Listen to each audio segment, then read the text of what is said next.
بسم اللہ الرحمن الرحیم۔ کسی کے دل میں اپنی محبت پیدا کرنے کا وظیفہ کسی کے دل میں اپنی جائز محبت ڈالنے کے لیے ہے۔ جس کو آپ سچے دل سے چاہتے ہوں اور اس سے شادی کرنا چاہتے ہوں ان کے لیے کریں۔ وظیفہ کرنے سے پہلے کچھ صدقہ خیرات کر دیں اور 2 رکعت نفل نماز حاجت پڑھ لیں۔ وظیفہ جمعرات اور جمعہ کی درمیانی رات یا پھر اتوار اور پیر کی درمیانی رات کو شروع کریں اور ٹائم روزانہ عشاء کی نماز کے بعد کریں۔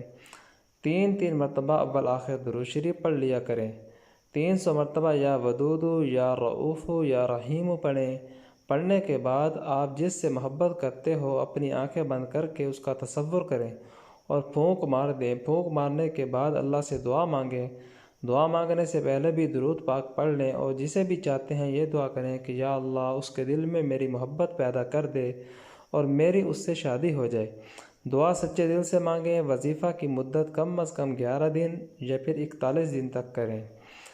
اگر آپ یقین کے ساتھ کریں گے تو اللہ تعالیٰ آپ کی مراد جلد ہی پوری کر دے گا۔ یقین کامل کے بغیر کسی بھی کام میں کامیابی حاصل کرنا بہت مشکل ہے۔ اللہ ہر کسی کو سچی محبت کی خوشیاں عطا فرمائے۔